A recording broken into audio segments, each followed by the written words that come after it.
Hi, this is episode 38 of Two Girls Talking. I'm Katie Kiley, one of those girls, 97.1 The River, Atlanta's classic hits. I host the afternoon drive show there, and I'm here with my good buddy Melissa Ruggieri, the music critic for the Atlanta Journal-Constitution. She also does the music scene blog on ajc.com.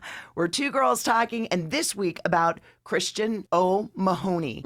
Thought that was an interesting Irish name. He also happens to be the CEO of the Wentworth Galleries, which you and I are a big, huge fan of, the one here at Phipps Plaza, where we got to meet Rick Ocasek from the Cars in person. Had such a great experience that you'll hear us talking to Christian about. And you've probably heard us talking to some of the other people that they've brought through over the past couple of years, like Paul Stanley from Kiss and Rick Allen from Def Leppard, Mickey Hart from the Grateful Dead. He was an interesting one. He was definitely an interesting one. But at least now we have the backstory on how this all came to be. Christian has sought out these people because he thought that they had enough talent to be distributed and exhibited in galleries and museums because, not everybody can be a painter and a rock star. So here we are with CEO Christian O'Mahony from the Wentworth Gallery. Hi, how are you? Christian, we're great. How are you doing? Hi, Christian. Perfect.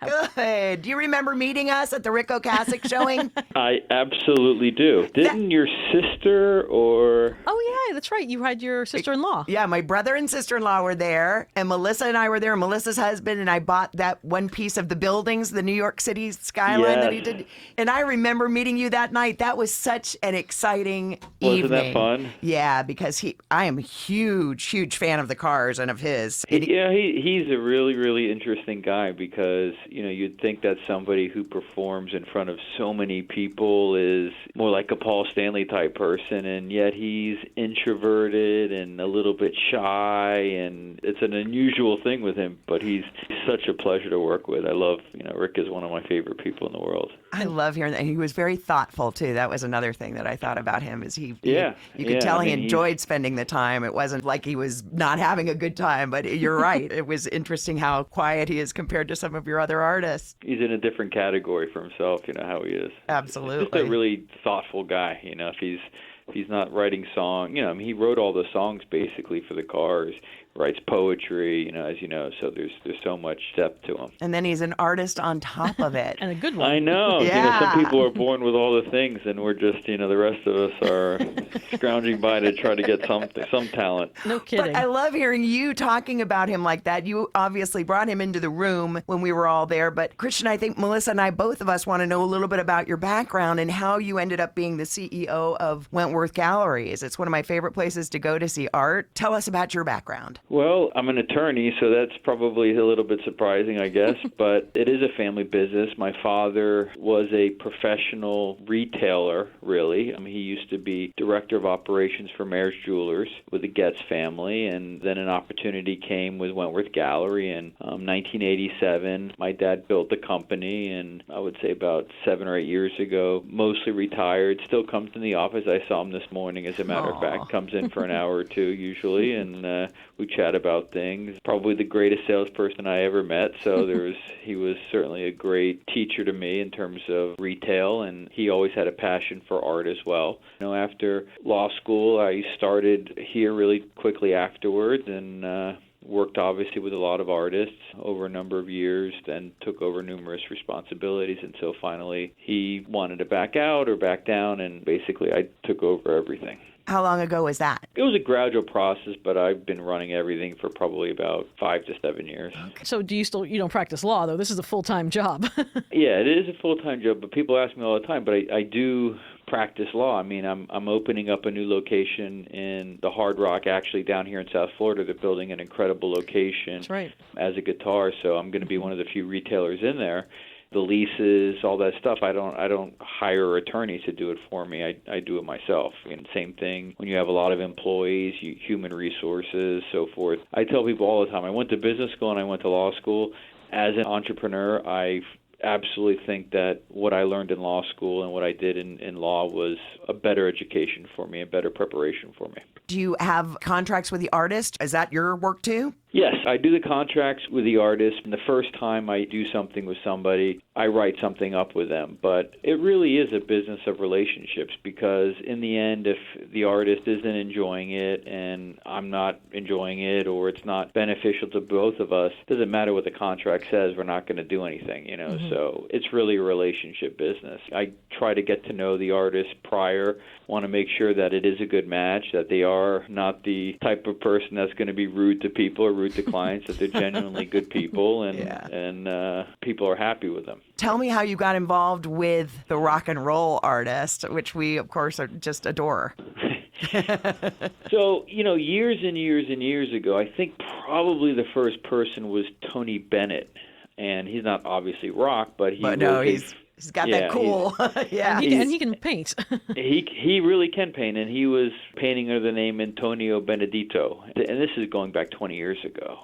So we did things with him, and then the first big rock person we had was, it might have been Paul Stanley, and that was 10 years ago or so or longer, and we saw some of his paintings, and a lot of these artists, and Paul is certainly in that category, they are incredibly, incredibly talented people. You can even say geniuses, and they look for ways to express themselves, and they don't think about it in terms of commercial or making money out of it. They just need to create. So in the case of Paul, he was at that time going through a tumultuous divorce with his previous wife, and it was a cathartic thing for him. I mean, he was painting to purge out negativity, and he was doing it for that reason. And I saw some of the works and thought it was incredible, and reached out to him and said, I think a lot of people would be touched by the works that you did, not just Kiss fans but art fans. It took a little bit of nudging a little bit, because they're so used to being so famous and successful with one thing, they're not always sure that it would work in the other. But he went for it, and of course it was a huge success, and he continues to do it and loves to do it. And I was on the Kiss cruise with him last year, and he did this painting class with everybody, and one of the questions somebody asked was, do you prefer to write music or paint? Now, this is a Kiss cruise, and obviously 99.99% of the people there are for Kiss music. Yeah. And he said paint, and my mouth dropped, that for him it's that much of a big deal, and how much he loves it. Well, Matt, you encouraged him to get out there and show it to everybody. That's really cool. Yeah, and I don't know if you call it rock and roll, but Mickey Hart from the Grateful Dead, yeah. He also is an unbelievable person. I mean, truth be told, I didn't know all that much about the Grateful Dead. I've learned a lot, obviously, since Mickey, but he's won multiple Grammys that had nothing to do with the Grateful Dead. That's right. He's an incredibly talented person, and there was a video that he did with GoPro. You could even find it on YouTube if you type in Mickey Hart and GoPro. It showed him creating this art, and this, again, was before he did any showings of art or anything like that. He just wanted to create. If you know Mickey, he always has to create. And he, in fact, created a device in the first place to create the art, this mechanism that he built. And when I watched that, I was blown away and said, I really got to meet this guy, and flew to his house in Sebastopol, which is outside of San Francisco, and met with him, and just was blown away at his creativity. So, over years, I started accumulating people like him, and Rick Ocasek and Rick Allen from Def Leppard, who, of course, is a terrific artist for us as well. Yeah. Michael Cardellone, he was a professional artist before he was even a musician. Brian Wheat is a new person I have from Tesla, also very, very talented, travels the world to take photographs without even touring. All these people share one thing in common, is they love to create. They have to create, and I just try to help direct them to carry their things in the galleries, and maybe provide a little bit of inspiration, hopefully. Absolutely. They must really trust you. Yeah, I think so. I think over the years I've done well with people. I've gotten people museum exhibits as well, because I'm such a believer. I mean, if I'm going to carry them in my art galleries, then, I have to really believe in them. And when I really believe in it, I go all out, and we do the shows. I have Mickey doing Mickey has a full museum exhibit next year in March in Florida. Rick Ocasek is doing the Butler Museum in October, which is an extremely prestigious, it's the oldest American art for American art museum in the country. It has incredible Winslow Homers and things like that there. And his art is going to be displayed in an area where Andrew Wyeth's pieces were. So, yeah, so it's an incredible honor. And Rick Ocasek's works are, which is great, by the way, for the piece you got, right? Now that you know that he's going to be hanging in a museum in a month. No kidding. So, it's a whole thing, and really if I get an artist who I see is into it and wants to be part of this, that they're really inspired to do it, then it's a great relationship because I love it. For me, obviously I'm a business and I need to sell art, but watching the creation process and being part of the creation process is it's an incredible reward for me. Christian, I'm wondering, what's the criteria that you look for when you approach these people? Or it sounds like you found most of them, that they're not necessarily coming to you, because I'm sure there are rockers out there or musicians out there who are also artists, but might not be up to the level of being exhibited in major museums around the country. So what are you looking for when you kind of go, okay, this is good enough? I have a lot of galleries, and I've carried a lot of artists, and I've seen what people like. Without tooting my own horn, I've sold hundreds and hundreds and hundreds of millions of dollars of art, so I do have a sense of what people like. So when I see something, I certainly can see it from a perspective of clients that I have and probably or possibly will like it. But in the end, you never really know until you go out there and try it. But usually I don't think we've ever had a failure. If we've gotten far enough where they're going in the galleries and we're doing everything that we normally do, it's pretty much always a success. It's just a question of how much of a success, I guess. What's this thing in Vegas at Planet Hollywood? Because I'm actually going to see Def Leppard there this weekend, and I noticed that. Well, I'm flying out there tomorrow, so you'll see me. Oh, Yay! Funny! That's so funny. I'm going to go to the Sunday show. So, does Rick have his exhibit out as well up there? Yeah. So we inside the Zappos Theater, which is where the performance is on the second floor, we have a nice display of his work, and then across from the Zappos Theater is a store called the Zappos Store.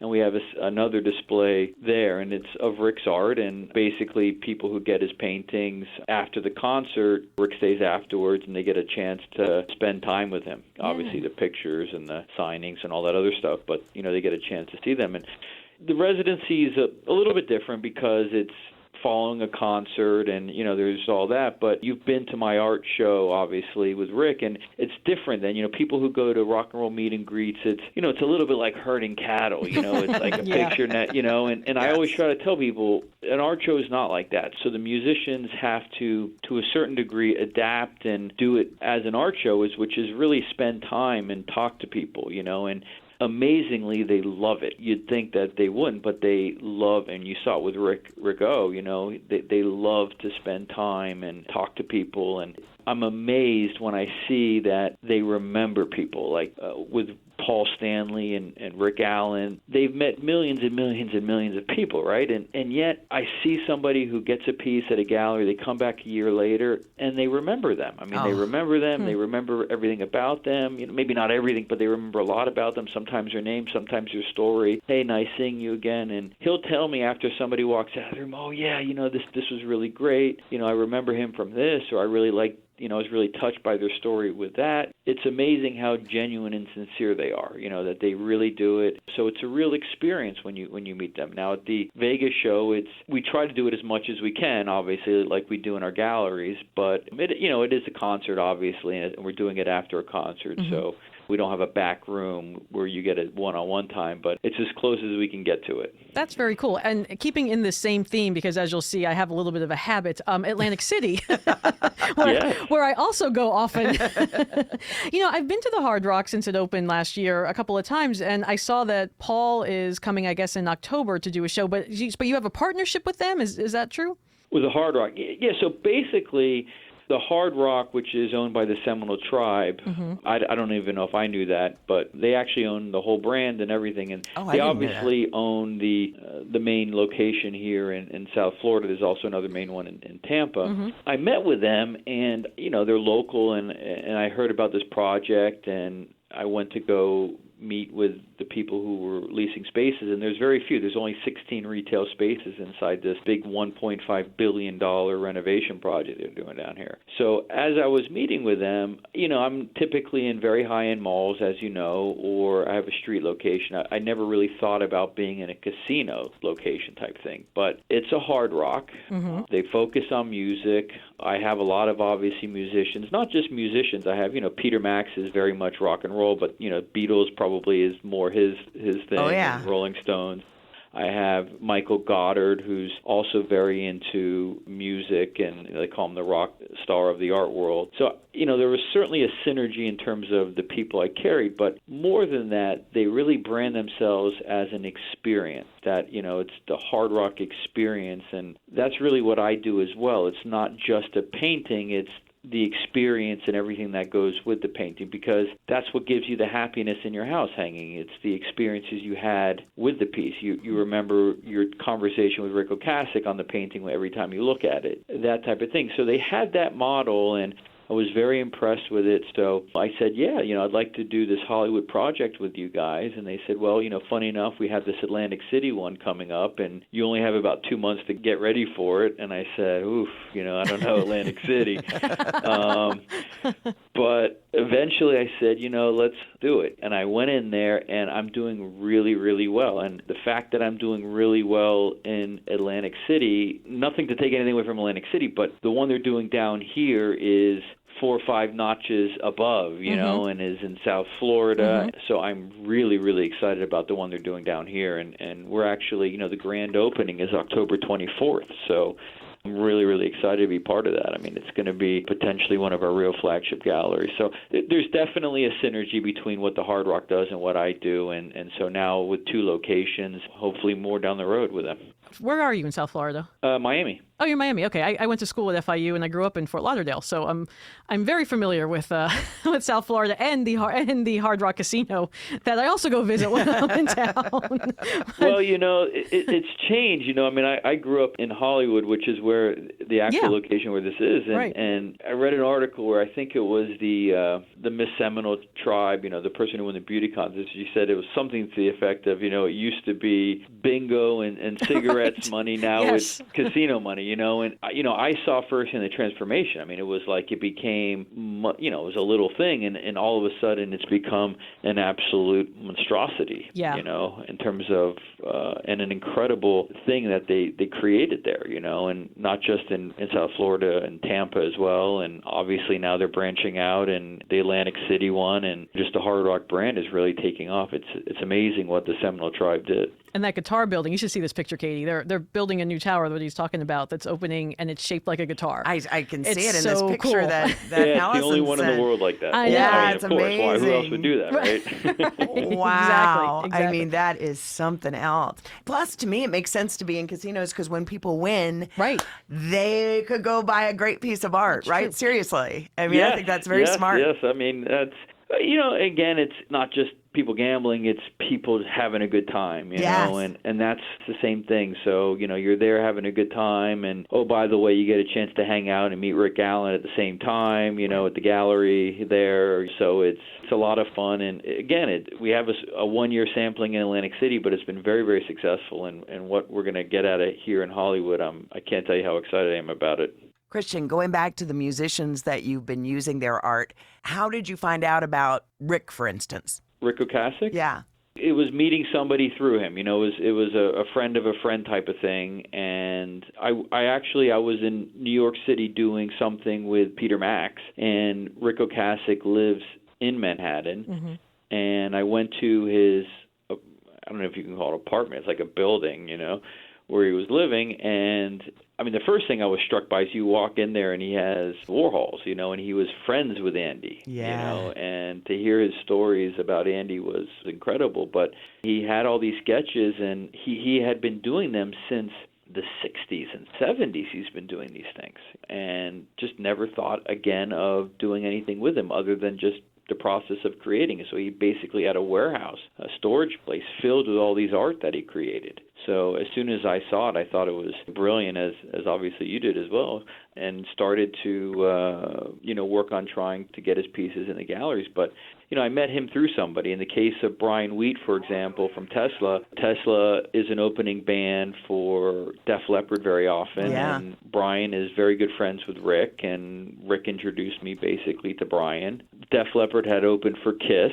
Oh, wow. That's right. So Paul didn't introduce me per se, but, Rick, knowing that I had done stuff with Paul, certainly was a positive, and he knew that. So it's a small world, and once you do right by some of them, then they know it. I mean, I think for the most part I've done a pretty good job with them and their art careers, so word gets out on that regards. Have you found any younger artists, or is it mostly in this classic rock realm that you're finding people? I mean, are there any younger people out there who Are there you've Jonas noticed? Brother artists? Yeah, I mean, who just have a Well, talent. if you know also. them and you and you find out they're talented artists, then Right. then shoot them by. It hasn't happened. I mean, I think, and I could be wrong, I think a lot of times they're probably too focused on the early parts of their music career that they don't really want to have any distractions or Right. anything like that. I could be wrong. I don't know. Maybe some of them would. I certainly wouldn't be adverse to it. Also, the other aspect of it is, again, I'm talking from a business standpoint. We make it as painless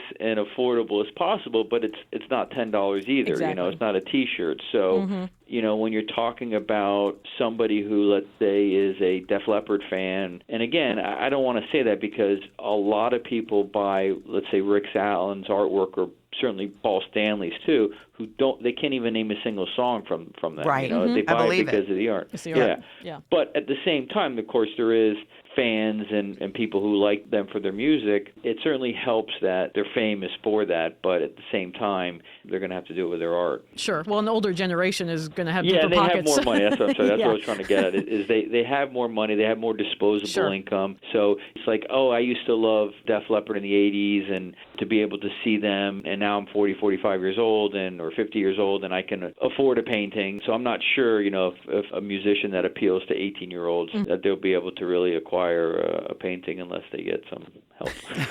Unless they had a nice inheritance or a nice trust fund. Exactly. Well, and I've got to say, my brother and sister-in-law are both artists. So what was so interesting, she's a sculptor. She does some painting too, and he's a painter. But I brought them with me thinking they'd get a kick out of it. They didn't know who Rick was. They thought they knew who the Cars were, basically.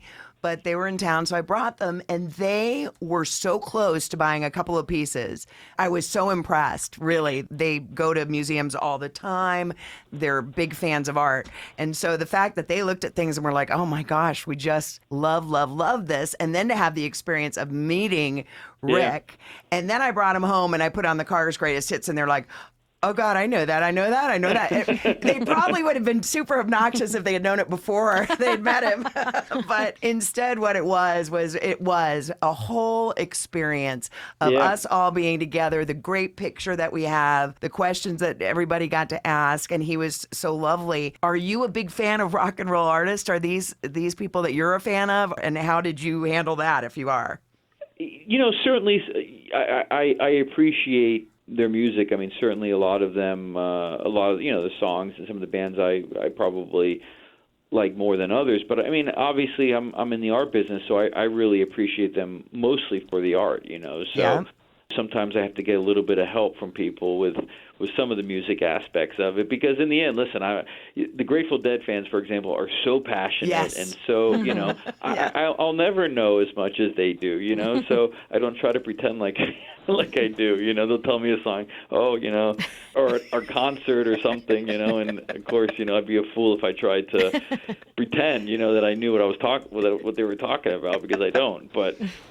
So I look at it really from the art. I mean, certainly it's always, I know Kiss. I mean, I think Kiss was like the first album I had, so certainly Paul Stanley, and, it was a nice first time meeting them, and seeing how they are, but. You were a fan, though. So, like, for instance, taking Paul, you were a fan, and then you're in his home, right? You're getting to know him. You're having meals with him. You're introducing him to people.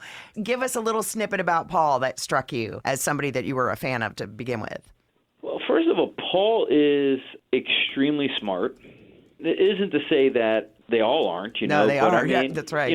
But he is particularly bright, creative. He is a real professional, so, I've never done anything Well, actually, I have. That's a separate. I've done something music related with him, which was incredible.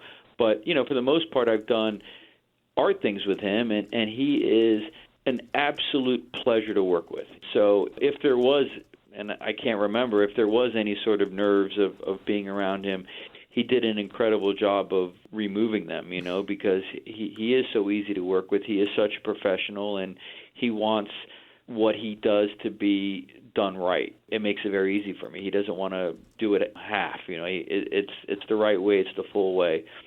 He's so easy to work with that even if you are the type of person to be nervous around somebody like him, he would remove it. He'd put you at ease. He would really put you at ease.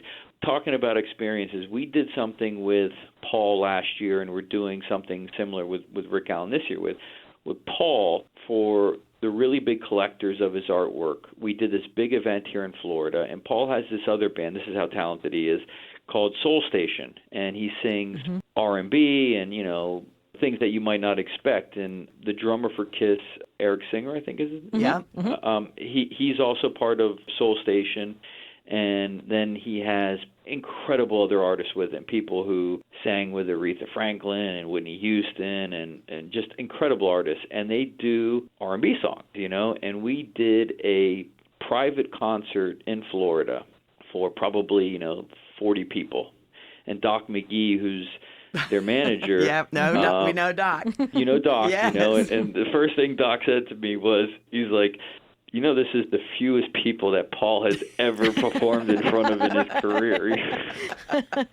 And you were part of that. Yes, I put that together, and of course I sweat out the music aspect of it. I had to rely on other people because, I don't know anything about that stuff, making sure that the sounds right. Yeah.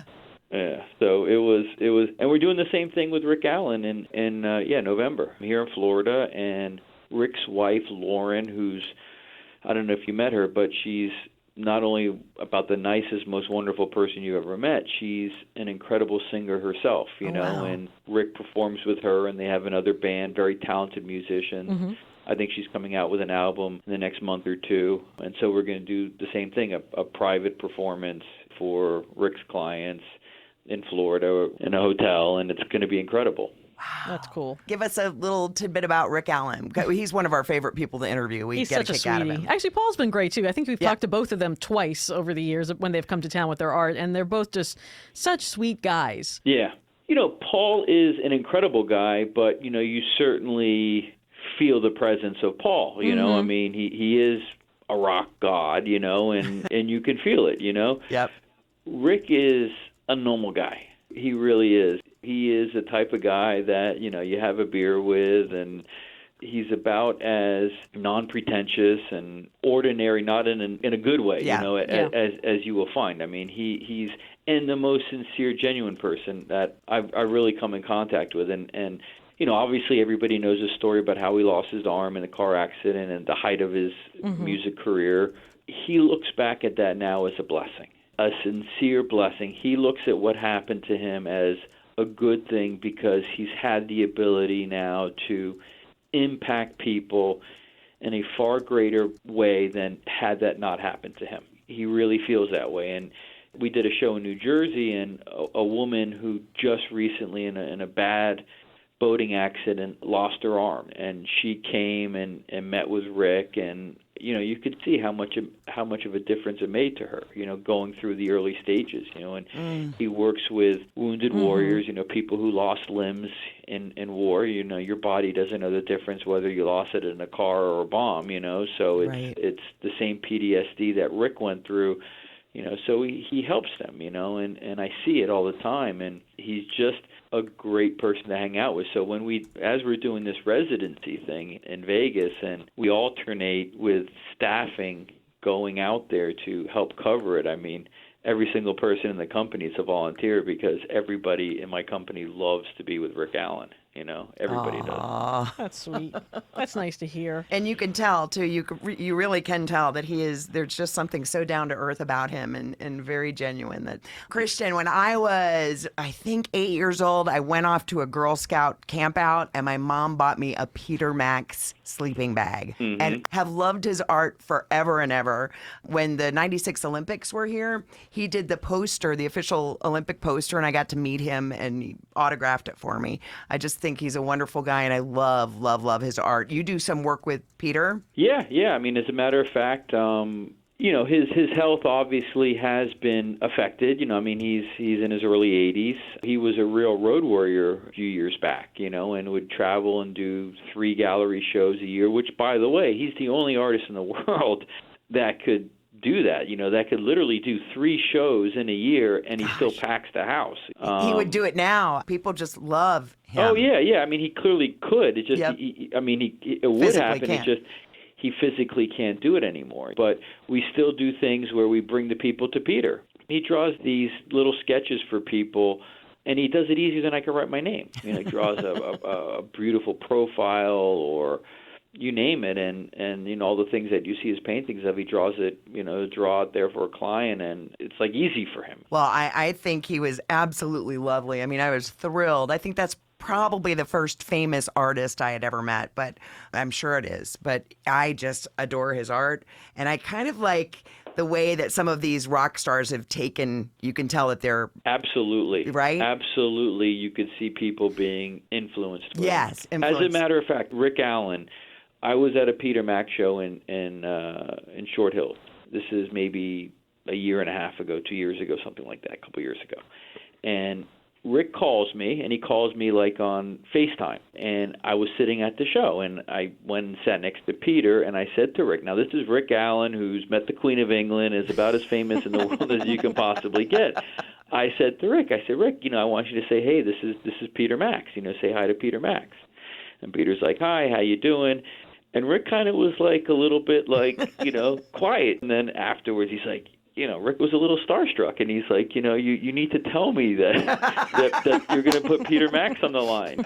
And I actually was able to get Peter to do Rick had given me a photo of his wedding with Lauren, and we took the image, and Peter painted it up, and we gave it to him as a present, And, oh my gosh. I know it's one of the great treasures that Rick and Lauren have. So Peter is extremely influential, extremely loved. I mean, he is, as I've always said, Peter Max is in a category by himself. He really is. Hope you enjoyed hearing a little bit more about the business behind these art galleries. And Christian was very interesting to talk to. I really liked him. He really was. And it's also cool to hear about how they had this little partnership with the Hard Rocks in Atlantic City and in South Florida, and just to see where that's going to go. Because as you pointed out, that's a really good place to be, because people will have money, well, or not, right, in a casino. But and they do cruise ships too, which I think is really smart. As a matter of fact, when I just took a cruise, there was an art gallery. I don't think it was Wentworth though, but there was an art gallery on board too. And I thought, that's pretty interesting, because I walked through it to get to a certain place every single day, and I admired a few paintings along the way, and went, if I had the money, this would really That's kind of it. It is. It speaks to you. I was going to say, it speaks to you, and then also you don't have to carry it. You don't have to do anything with it. It's right there. When you get off the ship, I'm not sure actually if they deliver it to you or what, but everything's taken care of for you. So, and it's just cool to hear about his thoughts on some of these rock stars too, and how, just because they're used to being in front of these big crowds, it's a whole different thing when they're in front of these small crowds. And you really do have to have the kind of personality that you can adapt to that also, because Rick Ocasek is kind of a shy guy, but yet when we met him, he was just lovely and was talking to lots of other people, because he could talk about art, and they probably appreciate being able to talk about something other than, pour some sugar on me or whatever, I also thought it was funny when he talked about Rick Ocasek's place, and he said his apartment, well, it's not really an apartment, it was an old building, I was like, wow, that's interesting. When you've written all the Cars songs over the years, I guess. You own part of Manhattan. Exactly. Exactly. And you have a nice painting of that on your wall, as a matter of fact. Well, I can't wait to hear. You've got to tell us about how Vegas is after you go. So we'll start our next podcast with that information, and we look forward to talking to you again then. In the meantime, you can find us on Apple Music or iTunes or wherever they have podcasts at Two Girls Talking with the number 2. You can send us Gmail at twogirlstalking11, number 2 and number 11, and let us know what you think. Let us know if you have any suggestions, comments, anything, good or bad. We've got pretty thick skin. We can handle it. We'd love to hear from you. Yeah.